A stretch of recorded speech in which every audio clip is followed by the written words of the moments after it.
Basements can be spooky and dark, but they also have some good things about them.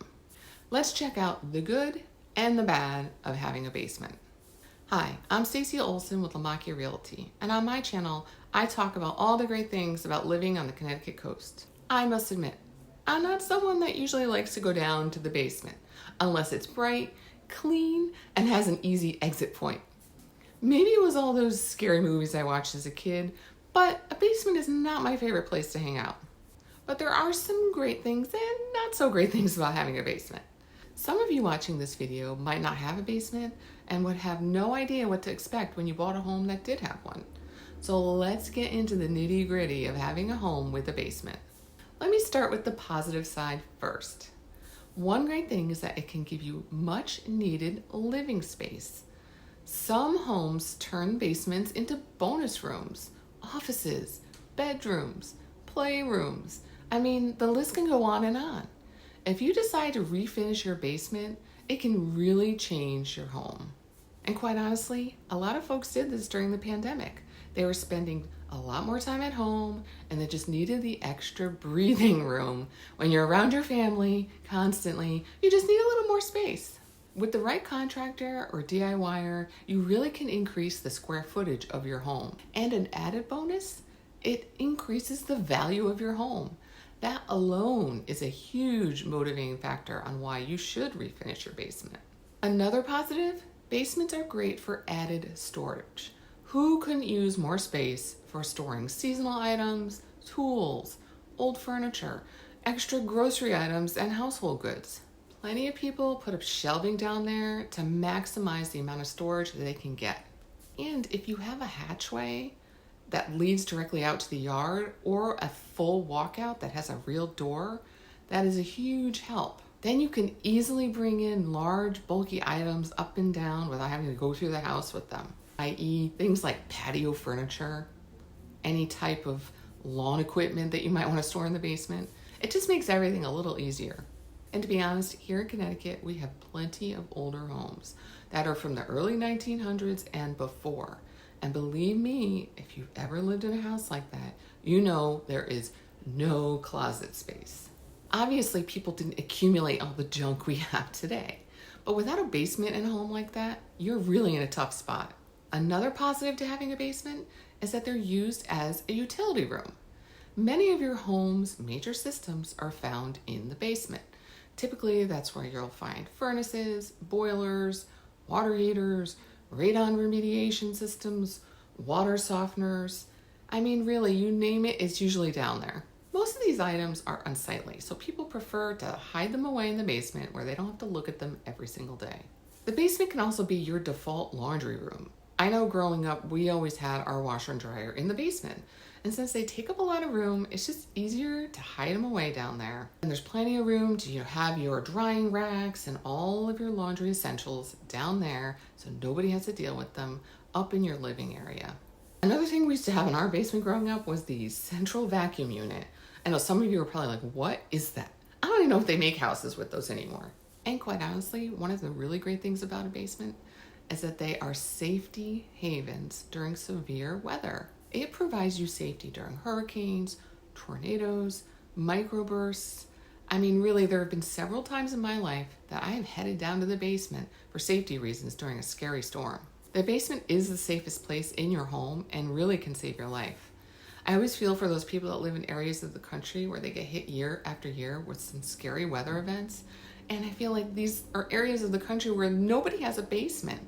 These people are told to go into bathtubs and door frames to protect themselves. I can't even imagine how scary that is. We're quite lucky that in Connecticut, I'm going to say most homes do have a basement. But let's be real, having a basement isn't all fun and games. There's plenty of drawbacks to having one. One of the biggest issues is moisture. Being underground and usually lacking sunlight, basements are prone to having moisture problems like mold and mildew. And you know that smell when you walk down to the basement. I feel it, like when I'm showing people homes and we walk down there and everybody goes, ugh, smells like a basement. You know that smell, it's very distinct. And if it's not properly ventilated, it can be a costly problem. For example, if you use the basement as a storage area and then you leave items down there for a little too long and you haven't dealt with your moisture problem, the items are all gonna smell musty and stinky and possibly even start to grow like mold or mildew on them. It's pretty gross. One simple fix people do is that they put a dehumidifier down there to curb the moisture. It's a pretty simple solution to alleviate the problem, but it doesn't quite get rid of the entire gross smell down in the basement, but it helps. Another drawback to a basement is that they're prone to having water issues in general, especially during severe storms. Basements can be prone to flooding, especially if you're in an area with like a high water table or poor drainage. This is a huge mess and a tremendous headache for homeowners, especially if they have a refinished basement. Some homes have sump pumps installed in their basements that detect the water levels and literally start pumping out the water once they sense it. Another way to avoid flooding is to have a professional company come and waterproof for you. One great company here in Connecticut is literally called Connecticut Basement Systems, and they're very highly rated and recommended. And they provide waterproofing from all different budgets. And the great thing is once you sell your home, you can transfer that warranty to the new owner, which inevitably brings up another issue with basements is costs. So refinishing a basement or waterproofing a basement is not some cheap project that you can do over the weekend. And especially if you do it the right way and don't cut corners, it can cost many, many thousands of dollars. I mean, just think about it. For refinishing, you need framing, drywall, flooring, plumbing. And we all know these prices have gone way up since the pandemic. Another expense to think of in many parts of Connecticut is flood insurance. Many homes are required by law to have it, especially if you live on the shoreline or near a river or a large stream. FEMA issues flood maps, and your realtor really should be aware of this if they're showing you homes to kind of give you a heads up, because flood insurance can be, again, very expensive. I mean, up to tens of thousands of dollars, depending on the size of your home and where it's located. And let's be honest, one of the drawbacks of having a basement is just the creepy factor. I know growing up, we had a basement that didn't have the backs on the stairs, and every time I would go down there to use the laundry, for example, I would be so scared because I would think somebody would come and grab my ankles as I went down the stairs.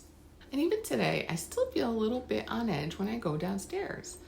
It's just something about the smell and the gray foundation walls and the dark recesses where the light just doesn't go. It scares me. And you know what's even worse is that I know several people in my life currently that have homes that have basements, and the basement floor is dirt. Literally a dirt floor. I mean, don't tell me there's nothing lurking down there. So as you can see, there's plenty of good and bad that comes along with a house that has a basement. Just remember to consider all of this if you're looking to purchase a home that has one. If you like my video, please hit the like button and the subscribe button. And if you want to learn more about things that you might potentially have to pay for if you move to Connecticut, check out this video. And until next time, have a great day.